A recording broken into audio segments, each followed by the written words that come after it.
Mr. Darcy's Abduction, Chapter 1, Spring 1812, Huntsford. "Let me have the blue coat." Fitzwilliam Darcy felt ridiculous. Never in his life had he been as fastidious over his appearance, not even during his bow at court. He rotated from side to side in front of the mirror, examining himself from head to toe.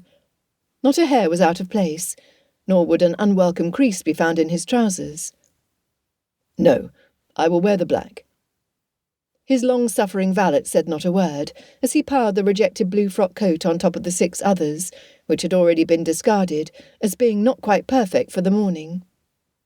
Darcy pulled at the bottom of the coat sleeve and lifted his chin so Parker could tie the intricate knot of his cravat. Why he should be so concerned about being in fine looks puzzled him, as he was not courting Miss Elizabeth Bennet. He was merely going for a walk in the glen she occasionally frequented.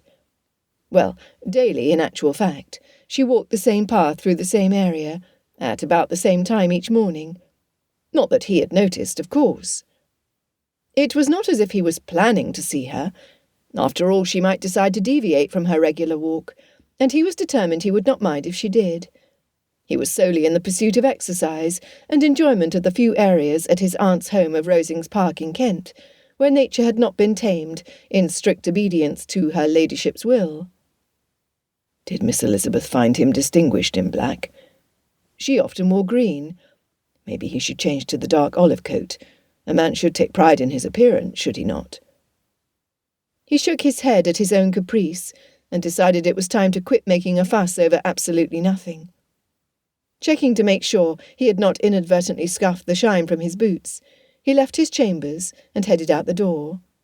He was leaving early, so his cousin, Colonel Richard Fitzwilliam, would not attempt to divert him from his stroll. He had a glade to reach, and a young woman to pretend to avoid. Miss Elizabeth Bennet was a lady unlike any other of his acquaintance. He vowed to himself that he would quit thinking about her as soon as he finished his thought. She was pert, unabashedly intelligent, and one of the kindest, most self-sacrificing women he had met. She was everything he had hoped for as the next mistress of Pemberley. She would be an excellent wife, and mother of his children. Mother?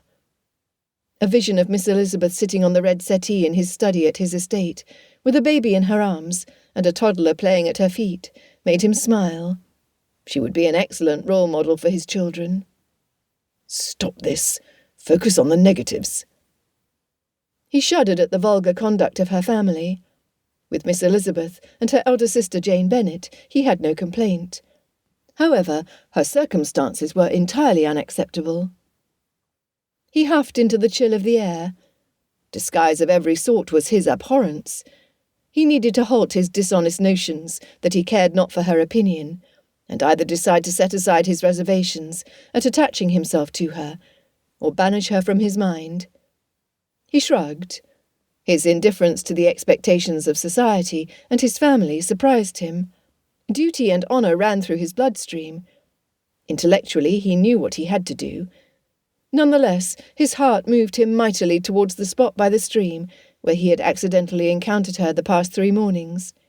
He would banish her from his system as soon as he saw her one last time.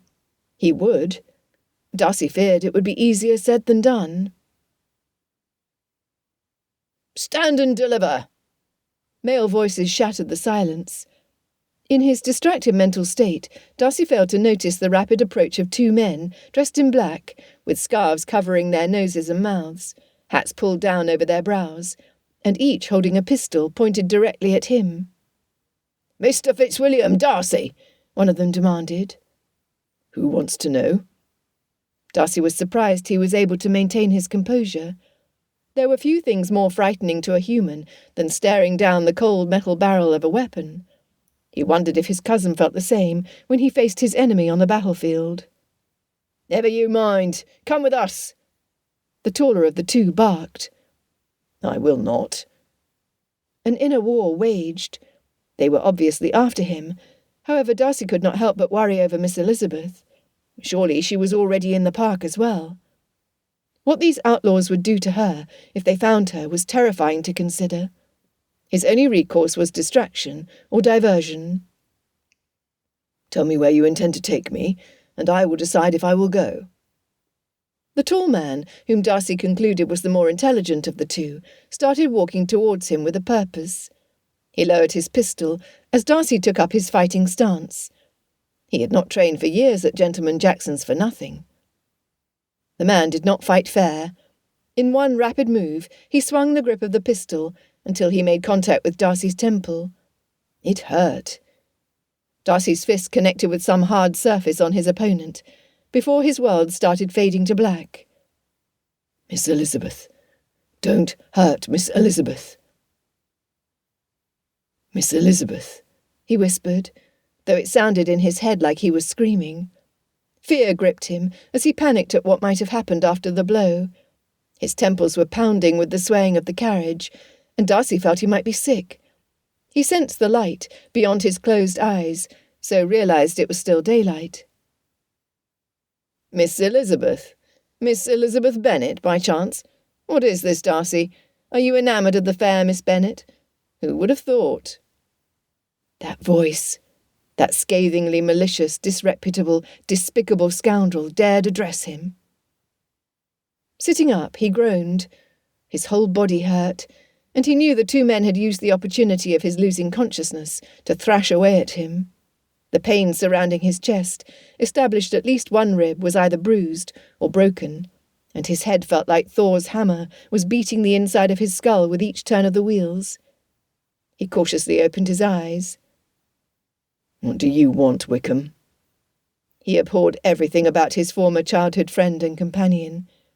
He looked at the man from his head to his toes, and was unsurprised he was no longer wearing his militia uniform. His clothing had once been quality, though the sleeves were slightly ragged on the edges, and the coat threadbare. Hard times had befallen George Wickham, again. "What do I always want?" "You will get no money from me."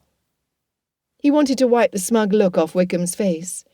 Less than a year prior, the vile man had attempted to elope with Darcy's young sister at Ramsgate, in a plan to gain her dowry of £30,000.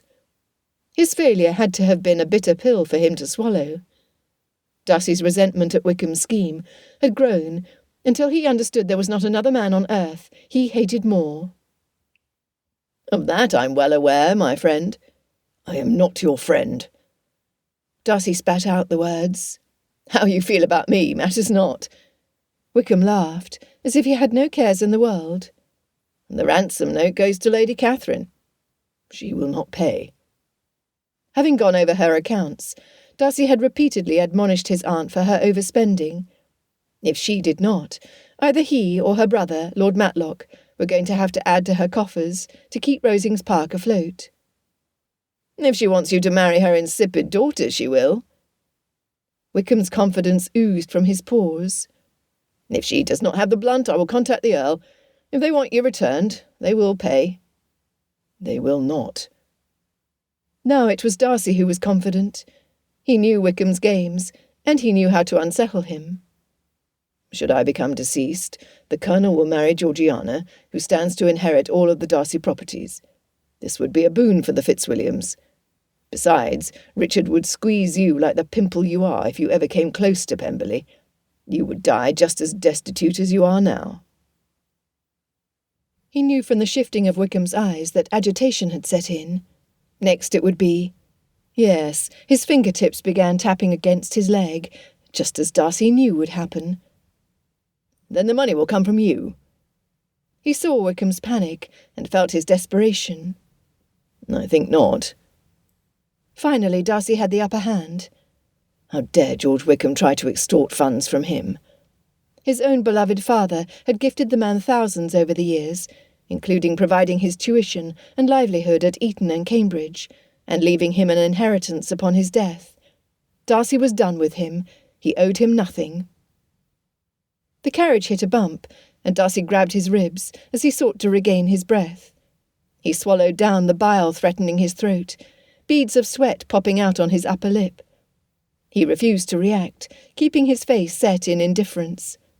To do otherwise would have given a point to his nemesis, and he would not give him any advantage at all.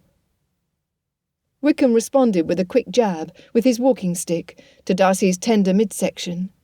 Pain radiated to every inch of his body as the bile rose again, this time not stopping. He spewed his breakfast all over the man seated across from him. His last thought before the walking stick met the side of his head was that it must have been Wickham who had beat him badly, not the two men. Whispered conversation and the smell of unwashed bodies assaulted Darcy's senses as he became aware of two things. One, he was no longer in a carriage, as he was able to lay still, and two, that the taste of blood was on his tongue. Wickham. He strained to discern the voices speaking and hear their plans for him. He walked out with the lady yesterday and the day before. They met close to the glen. The tall man spoke, his rough voice carrying across the room.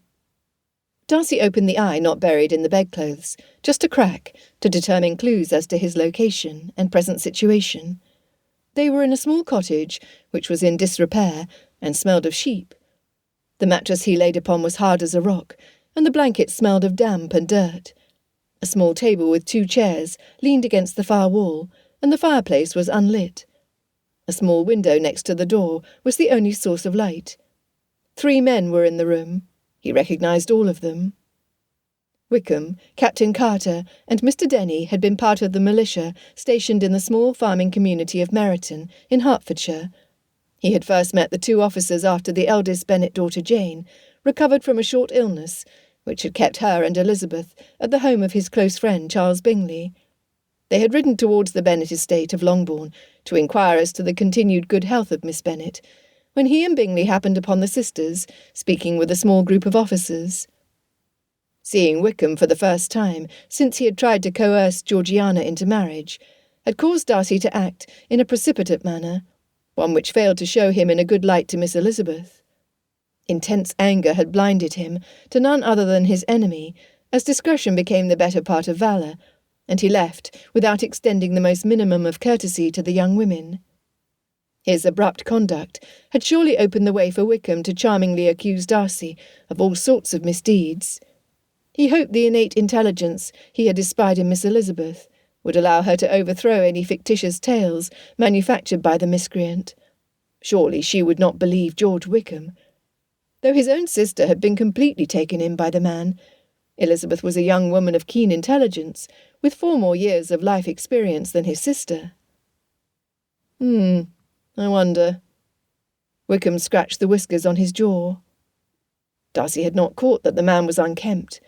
George Wickham was prideful when it came to his looks, and spent an inordinate amount of money keeping himself properly garbed to play at being a gentleman. His being in this condition revealed a desperation unusual to the man. "What are you planning, Wickham?" inquired Mr. Denny. Darcy held his breath, so he could hear every word. "I say, judging by the elegance of his dress and the direction he was walking, I believe Darcy is enamoured of the young woman."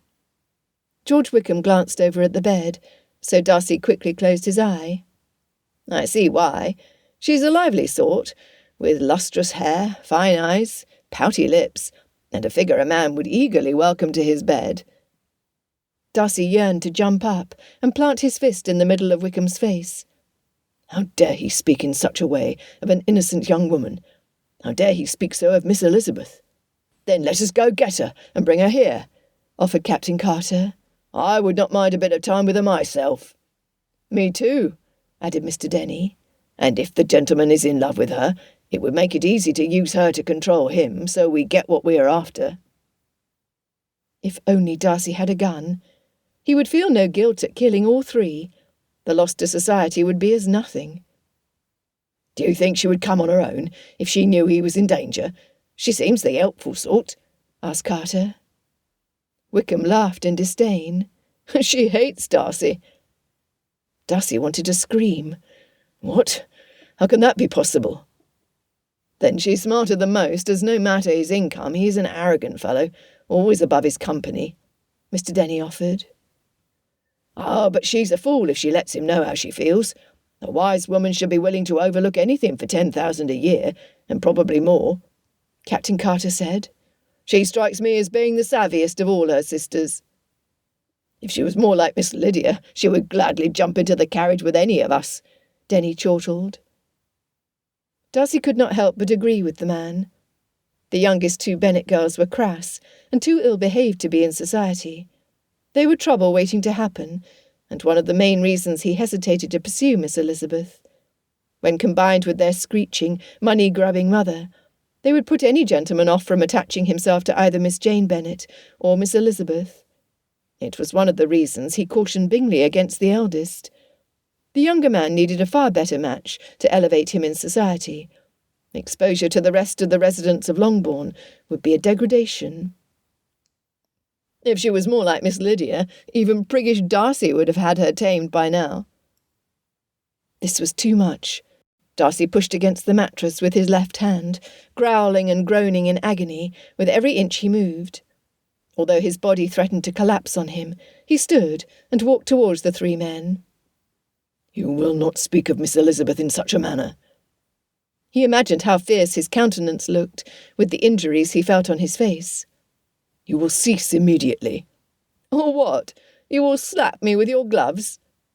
Wickham taunted him from behind the other two men. "You have no power here. I make the rules." He turned to the two other men. "Get her." "No," Darcy yelled, but to no effect. The two men left the room, leaving him alone with the villain. "Have a seat. We shall be here for a while before they return. I think it time we come to terms." "I will not negotiate with you." Darcy spat out each syllable. "And that is where you are wrong." Wickham's confidence made Darcy want to slap the smile off his face. "We are no longer speaking of your future, Darcy. Miss Elizabeth will be here shortly. What you say and do before her arrival will determine how she is treated." "You are vile." Darcy looked him in the eye without wavering. "If my father had known what you have become—" "Do not speak of your father to me." Wickham's ire had been lit like a flame to gunpowder. "He was the best man who has ever lived. He loved me. He loved me." He pounded his fist to his chest with each word. "No, he loved me. The bonds of blood flow through the Darcy veins. You were only ever the steward's son, a servant, nothing more or nothing less." Wickham slapped him with an open hand, and Darcy felt the blood start trickling down his cheek. Automatically, he looked at Wickham's hand, and found his own signet ring with the face turned to his palm. "Give it back." "I will not. I know the power of this ring. It is mine." Darcy scoffed. "Without my signature, the family seal will mean nothing to either my banker or my solicitor. You will get nothing." "You are a fool," Wickham retorted. "I've known how to forge your signature for years, though I have been saving my skill for something advantageous, like this." Uncertainty started to filter into his thinking. He was unsurprised. How could the many blows not addle his brain? "You will never get away with this. Colonel Fitzwilliam is at Rosings and will be looking for me. He will warn the parsonage, and Miss Elizabeth will be protected." "Really? By the rector, Mr. Collins? He cannot begin to take care of himself." Wickham snorted. "Now, his wife. She is a different story. A wise woman is what she is, so I have no doubt she will easily connect your disappearance and Miss Elizabeth's. I believe she will put 1 + 1 together for 3, thinking you have run away with her guest, so you could use her for nefarious purposes." "You are evil incarnate." Darcy scowled. "You have already indicated as such. However, I do not fear your words. I never have." Darcy knew him to be correct. Over the years as they were growing up, Darcy had not once run to his father with unsavoury tales of Wickham's perfidy. In this way he protected George Darcy from the hurt his generous heart would feel at his godson's betrayal. Wickham would laugh at him each time Darcy endeavoured to restrain him from acting out at university. Without guilt, Wickham would continue his disreputable course. "Then fear the Colonel's sword. He wanted to run you through after Ramsgate, and I stopped him. I did not want your death to come back against Georgiana in any way. Had I allowed him to do so, you would already have maggots eating your flesh as you rotted in hell." Wickham blanched. "He has not forgotten, nor will he ever, your treachery towards his ward. In fact, the last time we spoke of his fighting the French, he told me he pictured your face on each man he killed." Darcy wanted to gloat at the sick look on Wickham's face. "How confident are you now?" "I believe your attachment to the young lady will cause you to do anything within your power to control your cousin," Wickham boasted, "though I doubt she will have any inclination to do anything for you." Curiosity reared its ugly head. "Why do you say so?" "Ha! You are found out," Wickham gloated. "You care for her, and have no clue how much she despises the man who publicly proclaimed her as merely tolerable and not handsome enough to tempt you." "Of what are you speaking?" Darcy shook his head as if to clear it, only adding to his pain. His memory could not recall him having done so. "The night you met at the Meryton Assembly, my man, you insulted Miss Elizabeth. According to her, you've never apologised for your slight, arrogantly believing yourself above the need for decorum. Since then you have, in my company and hers, disdained her younger sisters and treated her mother with scorn. You failed to use common courtesy with her neighbours, and they all believe you to abhor each of them." Wickham smiled. "I've never entered a community where the approbation was against you from the start. It made my task of gaining sympathy much easier, so I thank you." The sick feeling started again in his stomach. His memory was becoming clearer, and his regret was growing exponentially. "She has spoken to you of this?" "According to reports, she laughed at you, Darcy," Wickham taunted. "She told Miss Lucas, her closest friend other than Miss Bennet, that you were to be censured for your ungentlemanly conduct. Her mother and friends proclaimed you the proudest, most disagreeable man in the world, and everybody hoped you would never show your face again. Yes, you, Fitzwilliam Darcy, who pride yourself on your fine manners and elevated rank. You are universally loathed by everyone in Hertfordshire, except for Miss Bingley. Would not your father be proud of you now?" Wickham threw his own words back at him. Gritting his teeth, Darcy fought for self-control. He would not allow Wickham to see that his comments carried barbs, which ripped at his flesh. "Then you have no need for her presence," Darcy whispered. He held his breath, in hope that Miss Elizabeth would remain unscathed. Wickham's mirth was bitter. "Too late, my friend. My men will not return without her." Chapter 2. Darcy lay back on the bed, wrapping his arms around his middle to hold himself in place. What had begun as a morning filled with hope had turned into something ugly, fraught with danger for the one woman he had already vowed in his heart to protect. In comparison to her comfort, he cared nothing for his own welfare. When had he come to value her so highly? At what point had he completely set aside his concerns and attached his heart so completely to her own? Yet she hated him. Now that Wickham had stepped outside the cabin, Darcy pondered the past months since he had made her acquaintance in the autumn. He sighed, and immediately felt the pull on his chest, pleased he suffered physical pain from his thoughts. Wickham had been correct. He had insulted Elizabeth, and he had never apologised. Instead, he had hoped she had not heard his harsh words. His motive had been to keep Bingley from his constant pressure to have him dance. He had not wanted to dance. He had not wanted to be happy. His young sister was distraught, so why should he not be as well? He breathed in deeply, relishing the agony as his chest expanded, then let it out slowly. He had not been a gentleman. He had assumed that his status, his elevated rank, automatically excused his rudeness. His mother would have been ashamed.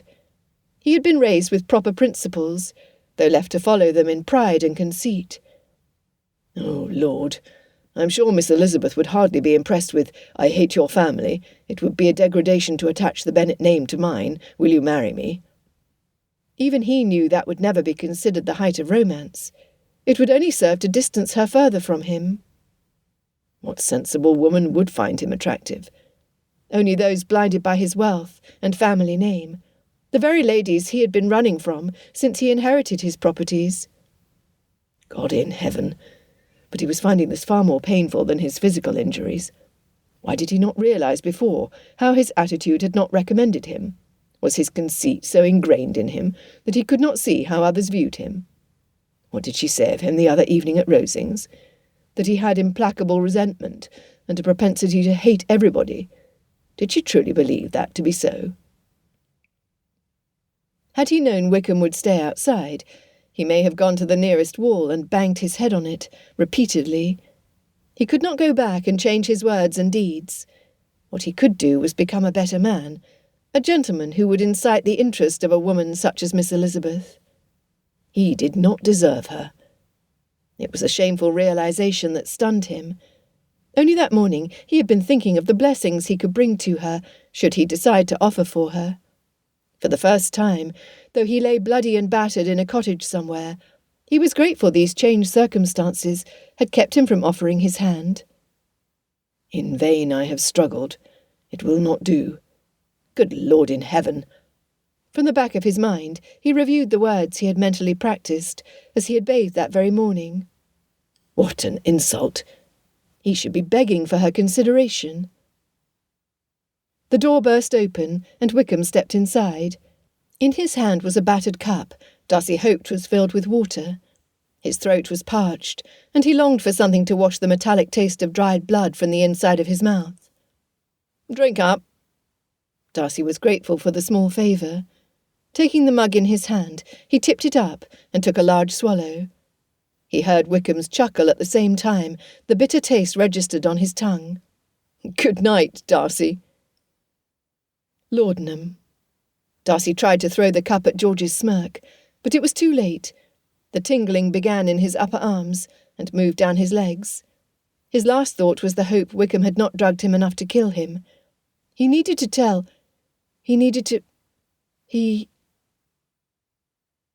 The cool cloth gently moving across his brow, providing blessed relief, woke him. Am I in heaven? He whispered without opening his eyes.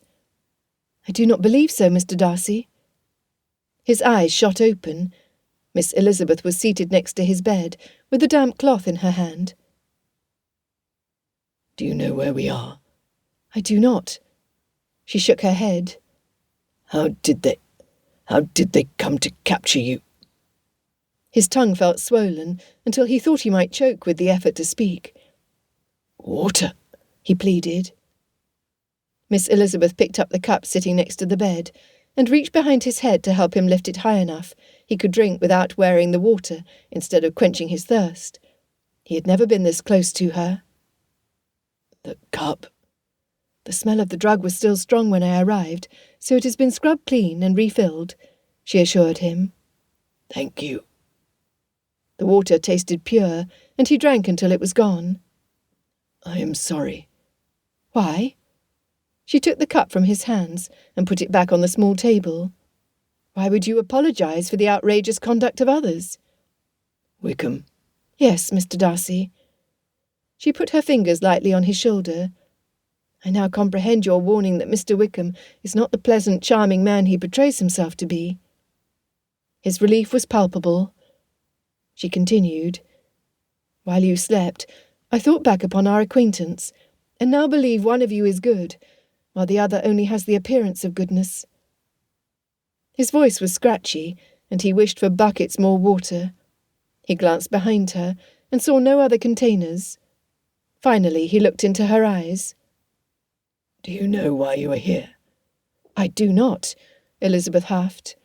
When you did not return in time for luncheon, Lady Catherine sounded an alarm calling for a search.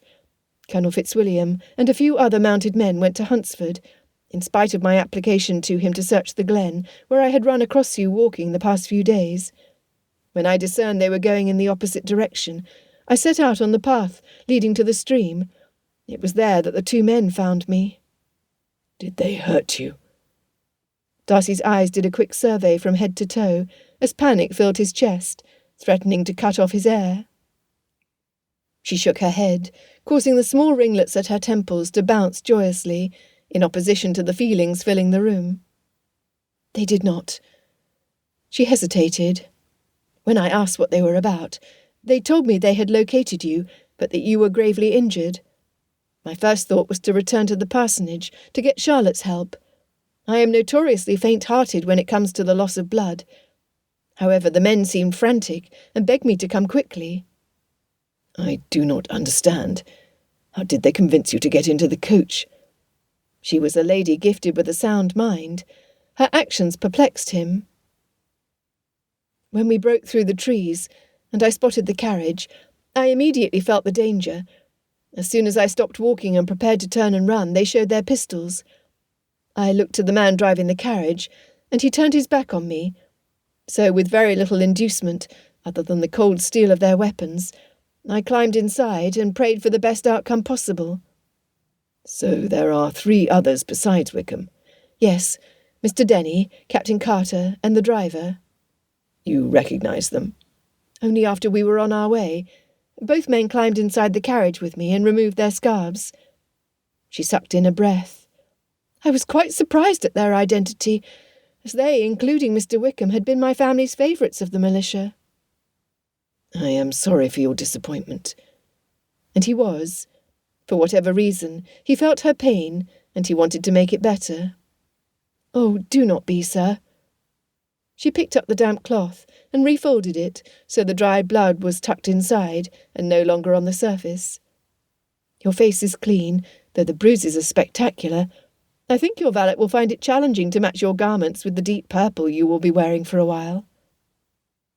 He smiled in spite of the flesh pulling the wound on his cheek. Would you be allowed more water? His thirst was desperate. We will not know until I ask. She stood with the cup and walked to the door. Knocking on the wooden surface, it was almost immediately opened by one of the men. Darcy could not see which one. May we have the cup filled, sir? Is it for you, or for him? He heard the sneer. I am always thirsty, Mr. Denny. Should you not want to pour the water up from the well, I would be happy to make the attempt. Denny scoffed and roughly took the cup from her. This is the last time. Darcy saw her shoulders drop and her head bend forward as the man walked away. At the same time, he heard his heavy footsteps on the walkway in front of the cottage. Elizabeth stiffened her spine and lifted her head. I thank you. She started to close the door. Denny stuck his foot inside, keeping it open. I would appreciate a token of your thanks.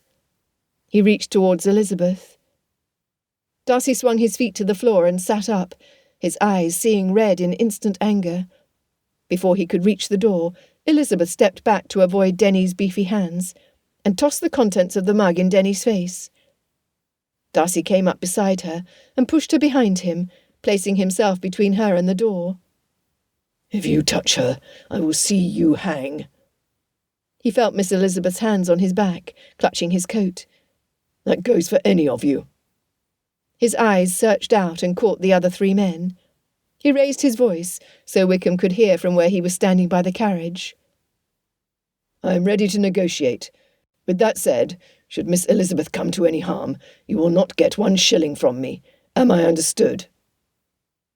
As the men started walking towards the doorway, Darcy turned and clasped his hands on her arms. Do not be surprised at what you hear, he whispered. When she nodded her head, he walked her to the bed and made sure she was seated as comfortably as possible. Then he joined her.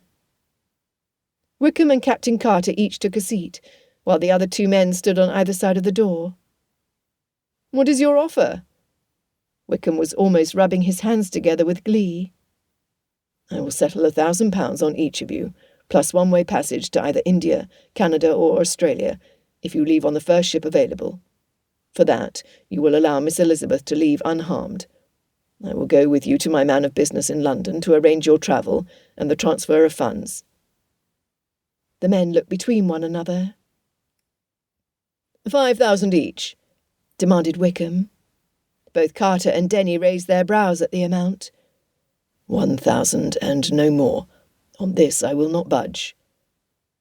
Darcy kept his voice level, and his eyes locked on Wickham. How do we know you will not turn us over when we get to London? We need Miss Elizabeth with us to protect our interests, Carter asked. I am a man of my word. Ask Wickham. If I say I will do this, then I will, but only if Miss Elizabeth goes free. Still he kept his focus on his old enemy. And I will need my signet ring to obtain the money. He stretched his left hand towards Wickham, while the right hand stayed on the bed between him and Elizabeth. It was his dominant hand, and he needed it free in case an altercation broke out, or if she was threatened. He felt Elizabeth's fingers move under his palm, and easily entwined his with her own. A perfect fit. So much for having a free use of his fist. Using his thumb, he gently stroked the back of her soft hand, inordinately pleased when she did not pull back from his caress. Not yet, Darcy. Wickham sat back in his chair and crossed his arms, tucking the hand with the ring close to his chest. Carter's right. Your love for her gives us power. We would be fools to allow her to leave. What? She asked almost immediately. He felt her eyes on him as she fully comprehended Wickham's charge. Yes, he loved her, and he did not mind her knowing of his deepest feelings. For a certainty, he would rather have taken the time to court her, so she could come to know the man he desired to be.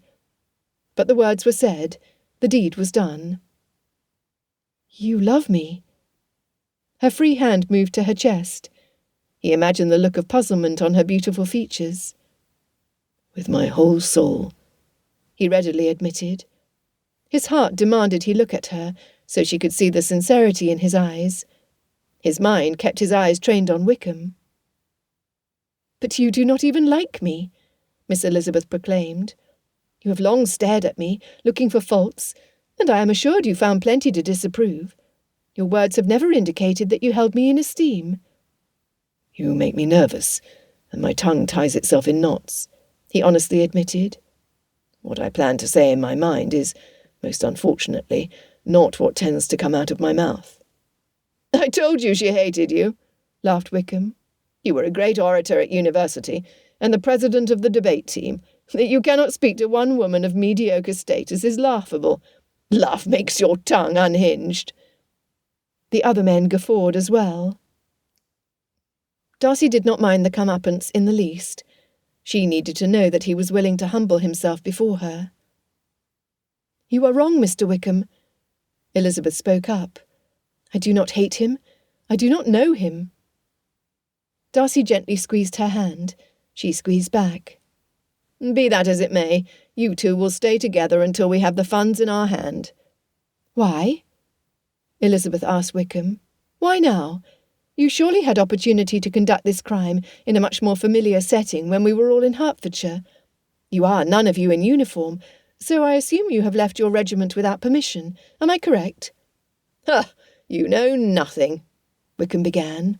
Affable Colonel Forster, who appears to be a bumbling fool with a young wife who flirts and runs him in circles, is nothing but. He has friends in low places who loan money to cover the losses to the Colonel. He waits until we are so in debt to him that we will never be able to repay, and then he tasks us with collecting from the others. It is a vicious circle where only he benefits. Gambling? Elizabeth scoffed. Yes, Miss Elizabeth, I gamble, as do these men. Wickham waved to Denny and Carter. Conditions were becoming such that we felt it best to leave the Shire and seek a future elsewhere. The Colonel's men were breathing down our necks. Darcy's offer to provide passage to another land is providential. I imagine so, she quipped. Darcy was filled with pride at her refusing to be cowed by the criminal element in the room. Denny offered, We have until the end of the week to pay the loan sharks. But today is Wednesday. Will there be enough time? Elizabeth asked no one in particular. If we leave now, we can take care of business on the morrow, Darcy suggested. But Mr. Darcy, your injuries. Certainly you should remain as you are until you heal, Elizabeth insisted. I will be well. He stood and helped her to stand beside him. Then he turned back to Wickham. Do we go now? Are we in agreement? The men looked between each other, and finally Wickham nodded his head. We go. Elizabeth dropped his hand to gather her bonnet and tie it under her chin. Darcy searched the room. Where is your shawl? There had not been one time she had walked out without the pale green cloth. The colour was becoming against the honey tone of her skin and the rich brown of her hair.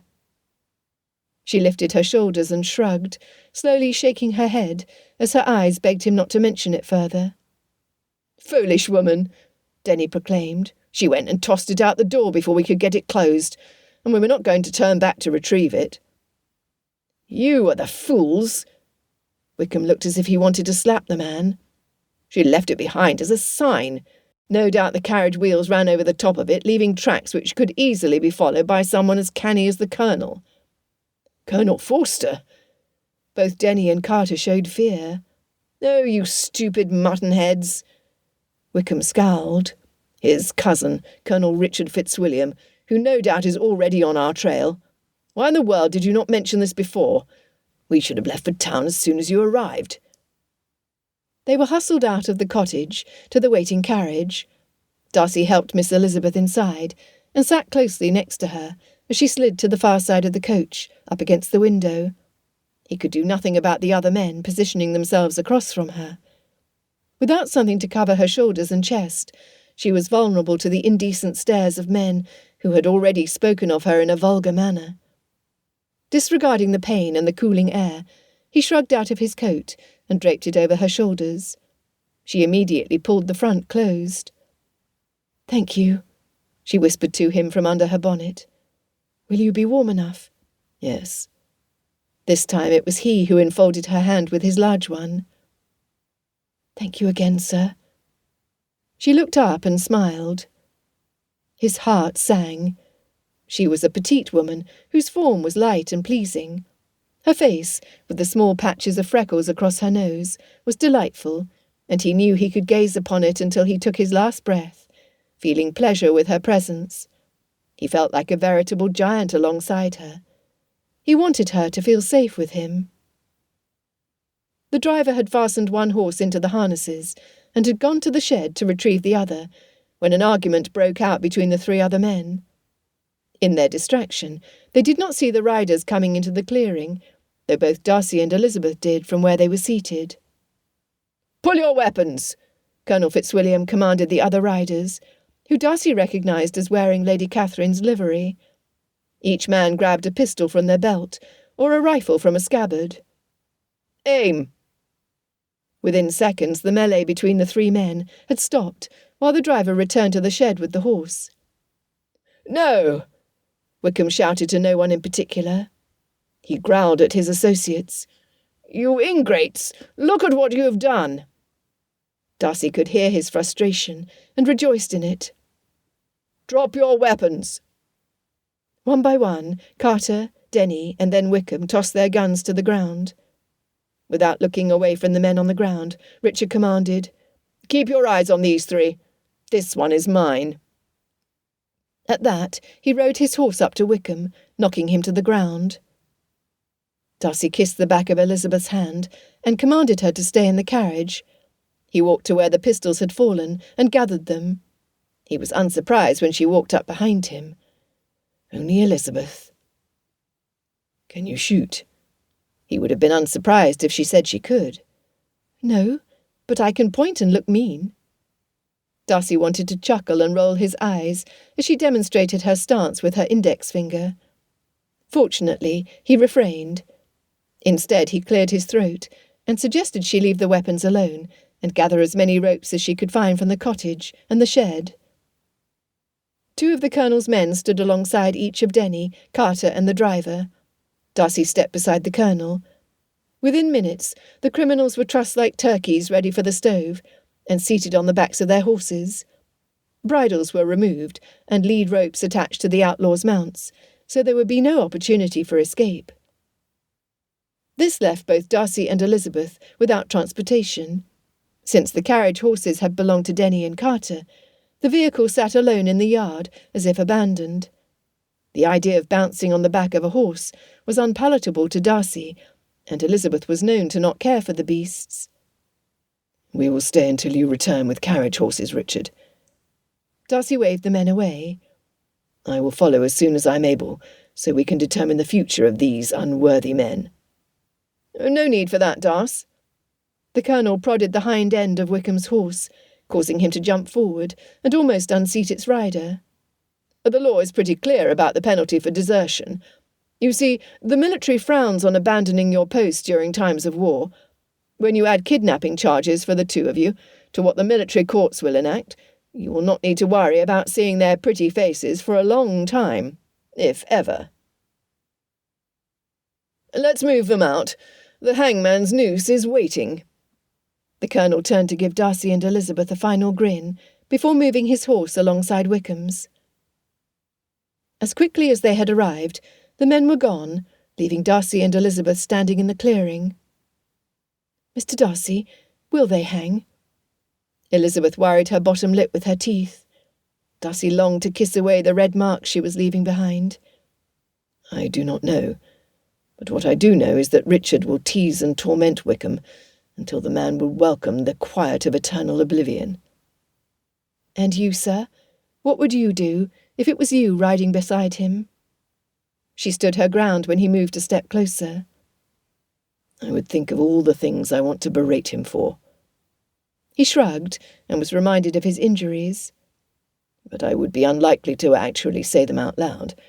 There are too many people around to hear. I see.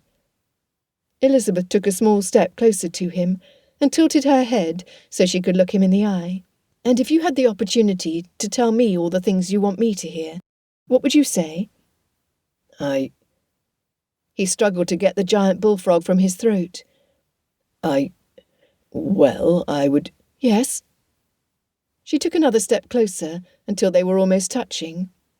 I am waiting, Mr. Darcy. He had never been good with words when confronted with a beautiful woman. So he did the next best thing. Bending down, he placed his lips tenderly on hers. Ouch! It was not tender enough. The corner of his mouth where his lip had split from one of the blows inflicted by Wickham protested his pucker. Somehow, I never expected that to be the reaction to my first kiss, she teased.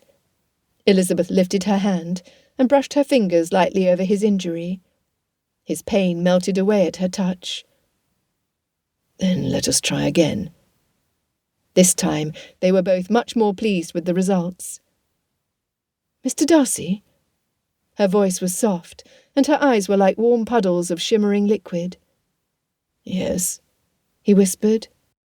Mr. Wickham may have had the right of it when he said your tongue is unhinged. However, I do believe we may have found something your mouth is particularly good at. Her smile made the sun pale. And what is that, my dearest, loveliest Elizabeth? She answered immediately.